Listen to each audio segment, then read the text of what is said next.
Welcome to the Besties with Breasties podcast. Sarah Hall here. I am a certified health and wellness coach, athletic trainer, mom, and breast cancer survivor.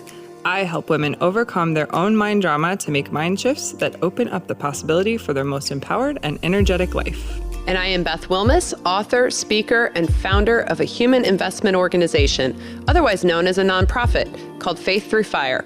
Our mission is to reduce the fear and anxiety that breast cancer patients feel and replace it with hope and a path toward thriving. This podcast is about our experiences with breast cancer and life after as young survivors and moms.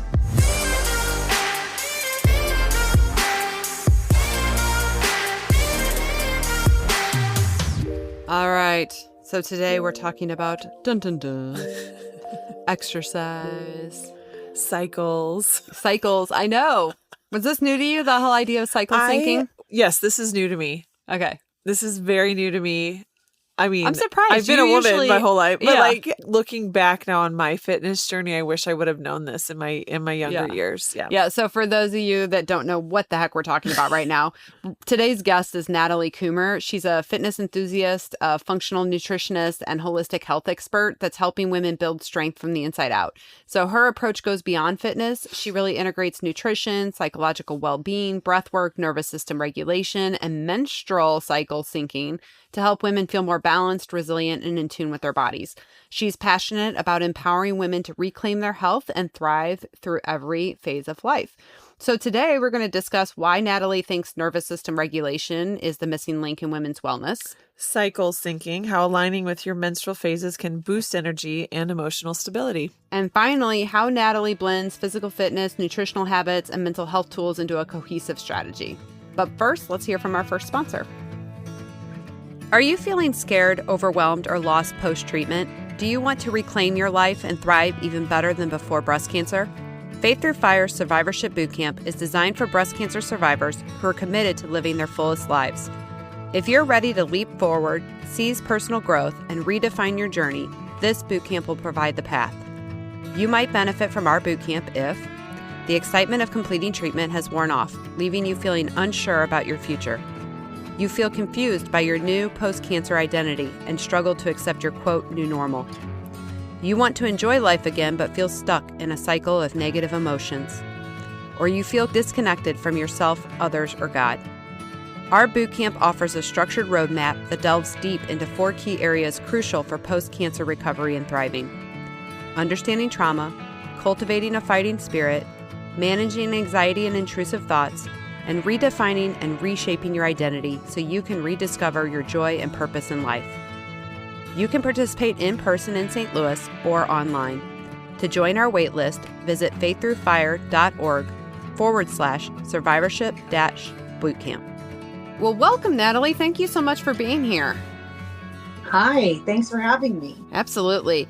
I want to talk about what your thoughts are around the nervous system and what role it plays in women's overall wellness. So I think I do feel like it plays a bigger role than one might realize, I guess. And as a trainer for a lot of years and as a person that enjoys exercise and has worked out for many years as well, I felt like there's something that happens when a woman, especially a woman, goes into the gym and works out. So women could be doing everything, quote unquote, right? Like eating to fuel our bodies, lifting the weight, getting our steps in, getting sleep. But oftentimes we're kind of living in a sympathetic state or the fight or flight a lot of the times because of society, because of our responsibilities, lots of different reasons. But if we're living kind of already in a sympathetic state, our nervous system is off balance. So even though our efforts are there, we're feeling stressed and dysregulated. Let me explain this a little bit better. So I think that is one of the reasons why perhaps women feel so frustrated when they're trying to take care of themselves and they still don't feel as well as they might expect themselves to feel with all of that effort, right? So our nervous system is an unconscious, well, I'm talking about the autonomic nervous system, but it's like this, the unconscious part of our bodies that is constantly surveying all the time, like what's happening outside of us, inside of us, our environment, how we're feeling. And when the nervous system is activated by threat, we all kind of do different things, right? So like if you and I, encounter a threat of some sort, I might run away, you might fight, somebody else may freeze. There's all these different ways that we go about responding. But there is a response that we have to threat, and the body is going to feel the same way when we are challenged. Okay. So challenge and threat in the nervous system feel the same. So our heart rates increases, our blood pressure rises, our pupils might dilate. The system doesn't care what is happening. Its goal is to keep us alive, right? And help us survive. So it's an unconscious thing that's happening. All of these things happen, right? So I take I'm taking like a threat of something outside of us, like, I don't know, everybody says like a bear, whatever. It can be anything. But if you take that into fitness and movement, all of these things happen a lot of times when I see women come into the gym and there is something that's programmed for the day, or, I work primarily one-on-one with women, and there's something that I have programmed that is hard for them, right? So like, nobody likes the air bike, or no one likes burpees, or, maybe like heavy squats of some sort. The same reaction starts to happen when they might see something that's programmed for them to do on that day, right?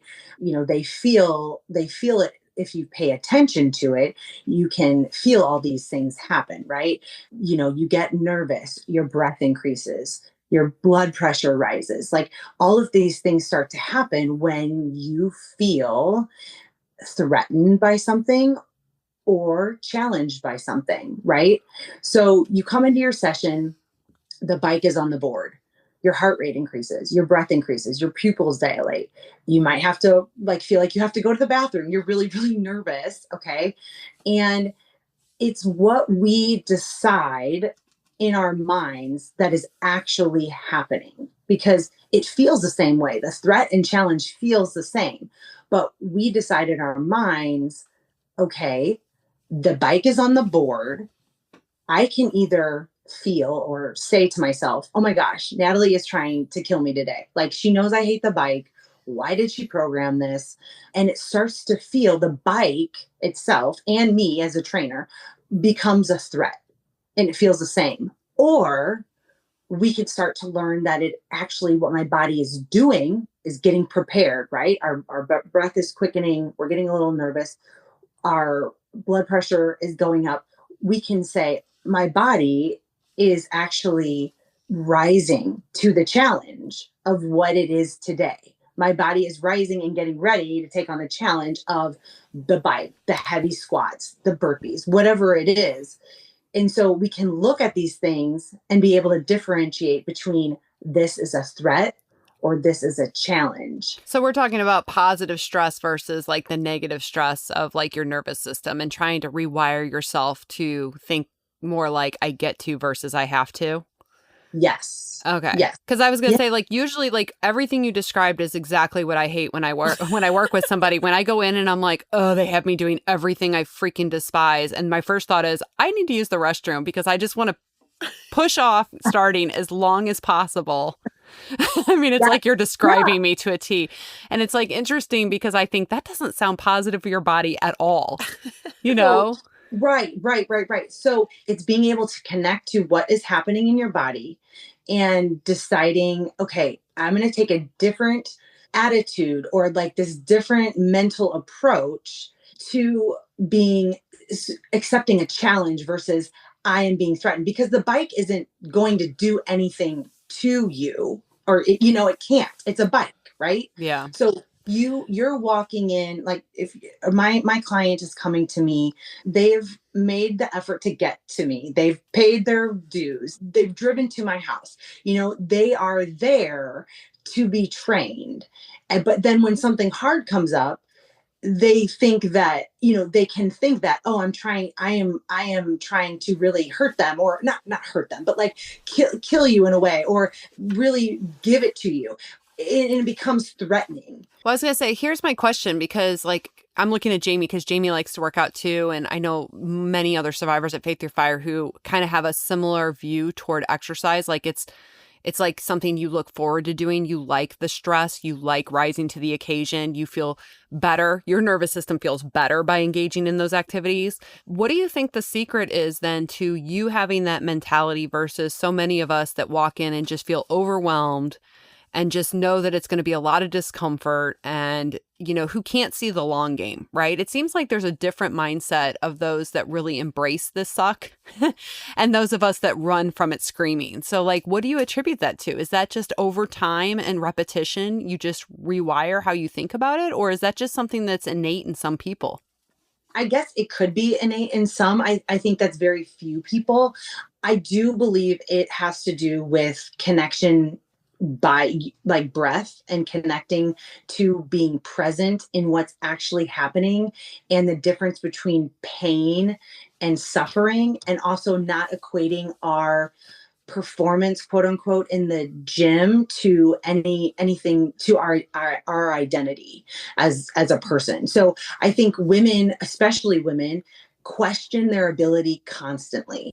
They constantly underestimate themselves, and so when they come in and they start an exercise and it's actually ends up being harder or more painful, and I say painful not like as in causing harm or causing an injury, I just mean like your muscles are burning and your heart is racing, and it feels very hard physiologically, right?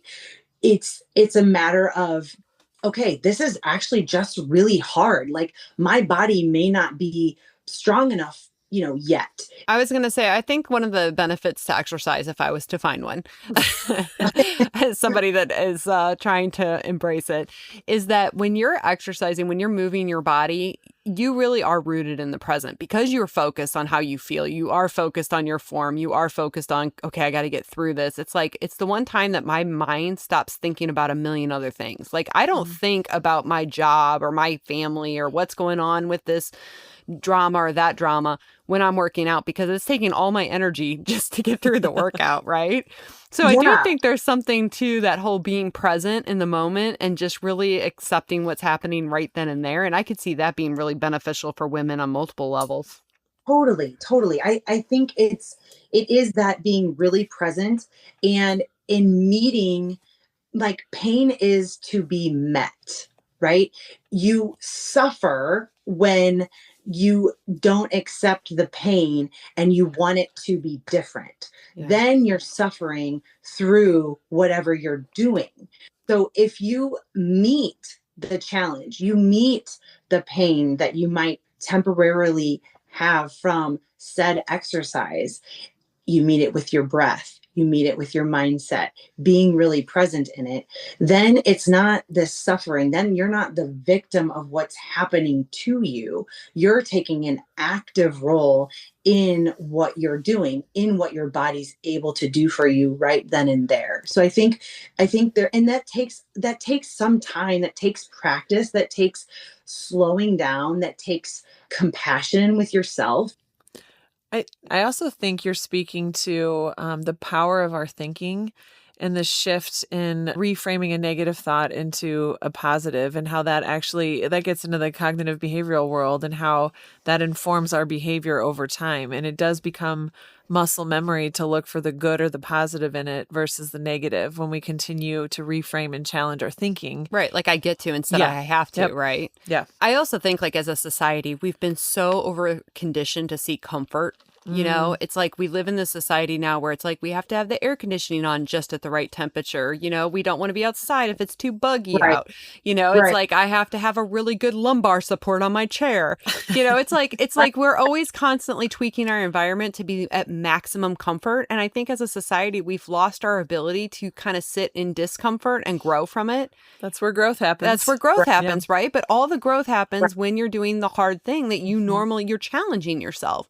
So that's kind of what I tell myself to gear myself up mentally to do these things, is just this is where the growth happens. You have to be willing to be uncomfortable sometimes. And I think just from a psychological standpoint, to your point, Jamie, it's like we see so many women get stuck. It's not even just related to exercise, it's life in general, when they aren't willing to step outside of what they've been doing in the past to try something new. And to what Natalie said, face it. Like, look it right in the eye and know that it's hard and that you can meet it there. Yeah, and do it. Yep. Yeah. Yeah, totally. It's like, how do I engage the challenge Yep. that this workout is, instead of how do I try to endure this threat that this workout has in front of me? And like that simple change of attitude changes everything that is physiologically happening in your body. It's like the dump of cortisol and adrenaline and the stress does not exist. I'm not going to say it does not exist, but it doesn't hit your body so hard when you do engage instead of endure. Does that make sense? Yeah. Well, and I think we tell women all the time, we're like, listen, we get it, right? You've been through cancer, you've been through these really hard things, and now we're asking you to stress yourself more and stretch yourself as a person, and that can feel really unfair. But I mean, it's in your best interest to do it, and nobody's going to care for you. If you want to feel good mentally and physically, it's going to require action on your part. One of the things I kind of wanted to talk to you about, Natalie, is menstrual cycle syncing to help women feel more balanced, resilient, and in tune with their bodies. I had never heard of this. I know several of my friends have, but can you kind of explain how that works? Sure. So for me, I really found that there was a missing piece to my workouts, especially as I got into my later 30s and early 40s. I would go to the gym and be doing similar movements, and one day my heavy squats would feel amazing, and then 4 days later that same weight would feel like it was crushing me. And I'm like, I just don't understand. Like, a lot of the things stayed the same: my sleep, my nutrition, like what is happening? And I would leave a lot of times feeling really defeated.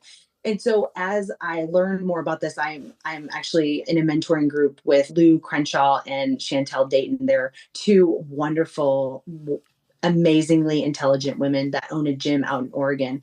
And they've been my mentors it's been 5 years now. And we started digging into the phases of the menstrual cycle and how they really affect or can affect the way that we move our bodies during the month. And so, a lot of women know about either you're menstruating or you're not, or you're ovulating. A lot of women know about those two parts of the cycle. There's actually 4 parts of the cycle, and each phase brings with it hormone fluctuations, what your body is more inclined or craving to do, what will feel good. And let me just say, this isn't black or white. This isn't like, oh, you're menstruating today, you can't lift heavy. Like, there's something bad is going to happen to you. It's not that. It's really partnering with and, looking to support it. So like in follicular, right? It's easy for me to think about the 4 phases of the cycle based upon the seasons of the year.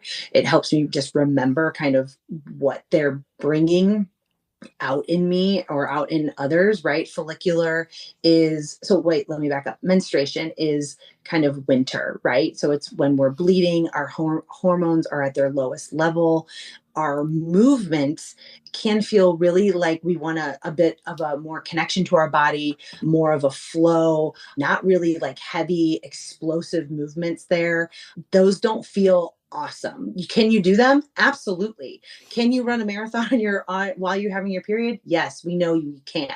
At what cost is what I want to say. At what cost, right? Of all of this. Okay, so follicular, that is the phase of the cycle that's usually around 10 days. It's after your menstruation. It's when hormones are low and they begin to rise, right? So I think springtime. So menstruation's winter, right? We're just kind of like, we want to kind of be into ourselves. Follicular's like spring, like all is right again in the world. Like, we've made it through our period. Hormones start to increase. We're a little bit more curious here. Our workouts are light to moderate weight with more reps, feel really good. HIIT might start to feel better here. Increased durations of workouts feel good. Your body is more inclined to want these things in this phase. Then you hit ovulation, which is like the meat and potatoes of your phase, where it's like 4 to 7 days, usually more like 3 to 4 days. It's like summer. Okay. So hormones are at their peak level. Everything feels good. You want to run a marathon, you want to do yoga, you want to walk the dog and clean the house. Like, you have all of the energy, and that energy should be spent. And so metcons, group and buddy workouts, you're very social during this time. Intervals, hit feels good here too. You're wanting to kind of go for it, and you should. During ovulation, you absolutely should spend that energy that you have. And then luteal comes, and that's like fall. That's like when hormones, they're at their highest peak, and then they begin to drop off. And so that's like the end of the cycle. It's like 10 to 14 days. You kind of turn from like being curious and like social to like, tell me what to do and I want to get it done. Like, I want to check the box, and I don't want to be pushed like in follicular. Like, I want to see how many reps I can do in, 10 minutes of this. No, luteal's like, tell me exactly what I need to do, and I want to get it done, and I want to lift heavy weights, and I want to move on with my day. So that makes sense. So what I'm hearing from you is that, because I've noticed that too, that certain times during the month, it's easier to work out than others. And so I think just knowledge is power, right? Knowing that your body is preparing for a different season, so to speak, and like equipping yourself to know what makes sense for that season will make all the difference in your mental state when you go into the gym. absolutely, absolutely. And it's not a right or a wrong, but it's like, you just need to know what the intention is of that day. Like, I have two women that walk in. One person is menstruating, only slept 5 hours, didn't eat that morning because they didn't have an appetite, and they're, maybe had a couple sips of water. And then I have another gal that's in ovulation, and she's totally fueled, absolutely hydrated, slept 8 hours. Everything is a go. The worst is when you get paired with that person, and you're the first person. You're like, man, they're a beast. I'm dying.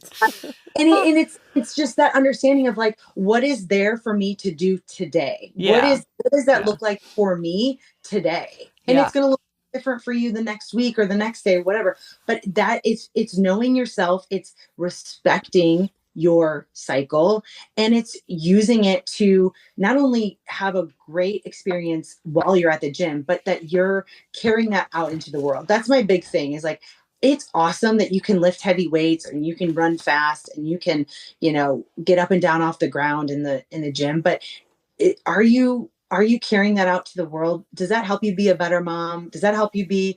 Yeah, the priorities have to be different, right? It has to reflect your true values, not just meeting a metric in the gym. Yeah. I want to talk about this a little bit more when we wrap up and where people can find you. But let's do Boobs in the News. Boobs in the News is a fun segment where we read funny tweets by real people or ridiculous news stories. Boobs in the news, boobs in the news, boobs in the news. Okay, here's your boobs. The title of this is Back to the Future's DeLorean has almost vanished from UK roads. What? No! Says, where we're going, we don't need roads, said Doc Brown in the Back to the Future, immortal words that now reflect the status of the DeLorean. The classic cars are largely consigned to collectors' garages, new figures show. Okay, so like there's only 303 DeLorean cars left on Britain's road. Yeah, but here's the funny part. This is why I picked this Boobs in the News. Gary's cousin's husband has a DeLorean. No way. Yeah. Oh my gosh. He has one. And he takes it to the car show that's in Wentzville where we live. And he lifts up the sides and he gives out little toy DeLorean cars to all the kids during like the little parade. Oh my gosh. What are they worth? I don't know. Let's see what they say. They say Back to the Future was such an iconic part of our childhood. I know. I was like, what? I didn't even know you could buy a DeLorean, to be honest with you. I didn't even know that was a thing until I found out. I want to know what they cost. Okay, so let's see. It said, first of all, they rolled off the assembly line 4 years before the film's release. Okay. So I didn't know it was a real car. I thought that the DeLorean they made it for the movie? was made for the movie. Way. Did you know it was a real car? No, I don't think I thought that much about it. Okay, but it said the company collapsed into insolvency the following year, and the cars have since become a collector's item.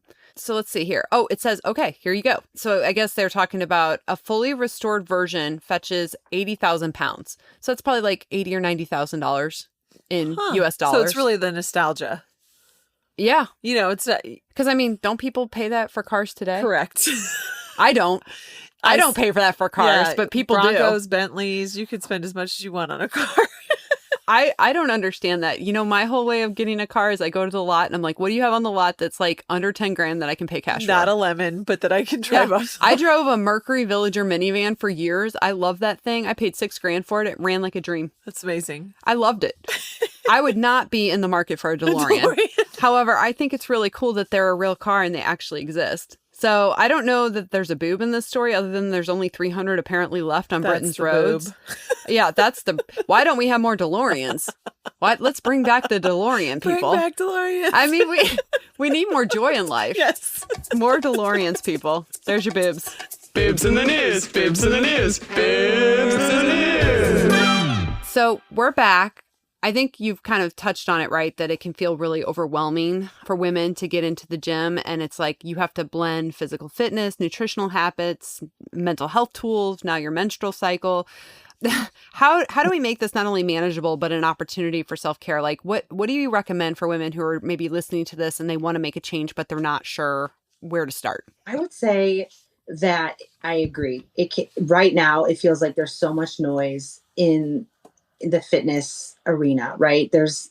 Everything is coming at everyone all the time. And even for somebody who is a fitness trainer, it feels overwhelming. So I would say start with the lowest barrier to entry, right? Like if you are someone that is not very active and you can get out and walk every day and you can drink water, like you don't need to start everything at the same time. Like let's start and focus on getting our steps, increased. Let's focus on drinking more water. Like the lowest, I tell my clients, and I have clients that are wide range of fitness levels. And it's like, what can we do that will bring you early successes, right? We want some wins, and we want those wins to be early and often so that it builds your capacity and momentum to make further changes. I was going to say, how long do you think somebody has to do something before they can kind of stair step up? Like, what does it take to create that habit in your opinion? Because there's all types of thoughts about how many weeks or months do you have to do something before it becomes something that you want to do instead of have to do? Oh my God, I'm smiling so bad because it's such a good question. It depends. It depends on the person, but I would say if you're starting out something, give yourself 30 days, a month to 2 months of consistency, not perfection. And that's a huge deal. It's like, just be consistent. You don't have to do everything perfectly every single day. Just be consistent with one thing. And then it will undoubtedly allow for more things to come, right? Yeah. Especially a trainer or a coach in your corner, or support from your family that sees you making these changes and that wants to support you. Like one big good change in the right direction, it adds more to come. Yeah, that makes sense. Before we find out where people can find you, let's hear from our second sponsor. Thrivent is a proud sponsor of Faith Through Fire. Thrivent believes money is a tool and not a goal. The Gateway Financial Group with Thrivent is local to the St. Louis area and can work with you to create a financial strategy that reflects your priorities and helps you protect the things that matter to you, like family and giving back. Please call 314-783-4214 to schedule a free consultation with one of Thrivent's Gateway Financial Advisors. All right, Natalie, where can people find you? So I have a website. It's just my name. So it's www.natalikummer.com. That's my website. And I'm on Instagram at nkummer. So it's N and then my last name is Kummer. And then I'm on Facebook too. Awesome. Thank you so much for being with us today and sharing your expertise. We really appreciate it. Absolutely. Thank you so much for having me. Okay, guys, until next time. See ya. Thank you for being a listener of the Besties with Breasties podcast. If this podcast had a positive impact on your journey, leave us a review or consider becoming a supporter. You can donate with the link in the show notes or at faiththroughfire.org. This episode was hosted by Sarah Hall and Beth Wilmus, audio and production edits by Innovative Frequencies.